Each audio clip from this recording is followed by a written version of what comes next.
Magandang araw po, ako po si Andre Bibunya at sa bidyong ito ay babahagi ko ang aking refleksyon tungkol sa pelikulang Bonifacio, ang unang pangulo na ipinagbidahan ni Ruben Padilla. Ang pelikulang ito ay tungkol sa buhay ni Andres Bonifacio, isang tunay na simbolo ng tapang, pagmamahal sa bayan at sakripisyo. Isa siya sa mga unang Pilipinong lumaban sa mga Espanyol para makamit ang kalayaan.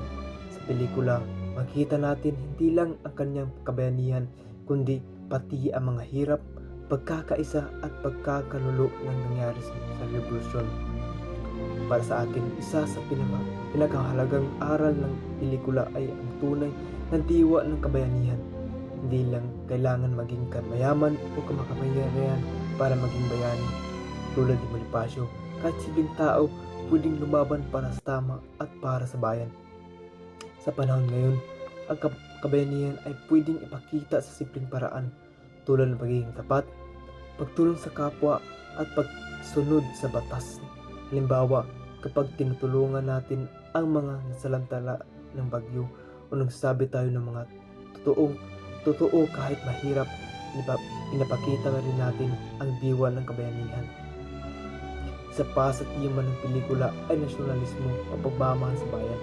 Si Bonifacio ay handang ibuwis ang buhay para sa kalayaan ng Pilipinas.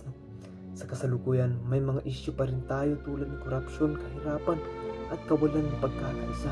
Sa tingin ko, kung may pag-ibig tayo sa bayan tulad ni Bonifacio, mas magiging responsable tayong bilang mamamayan at pagbabayad ng buwis, pagtulong sa pamayanan at pagrespeto sa ating watawat at kasaysayan.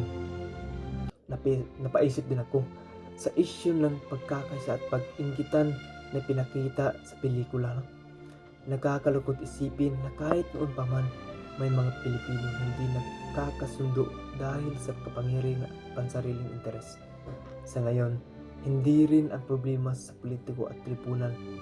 Madalas nag-aaway dahil sa pagkakaibang opinyon. Dapat nating tandaan na kung nagkakaisa tayo, mas malaki at tsansan o pasinso ang mga ating bansa. Sa kabuuan ng Bonifacio, ang unang pangulo, ay hindi lang pelikula tungkol sa nakaraan, kundi isang paalala sa ating ngayon. Pinapaaralan nito na bawat isa ay kakayahang maging bayani sa sariling paraan. Ang pagmamahal sa bayan ay hindi lang sa salita, kundi sa gawa, sa pagiging katao, matapat, at may malasakit sa kapwa. Bilang kabataan, natutunan ko na may malaking parte tayo ng kinabukasan ng bansa. Kung sisimulan natin ang pagbabago sa sarili gaya ng ginawa ni Bonifacio, magamit din natin ang tunay na kalayaan at pagkakaisa. Maraming salamat po.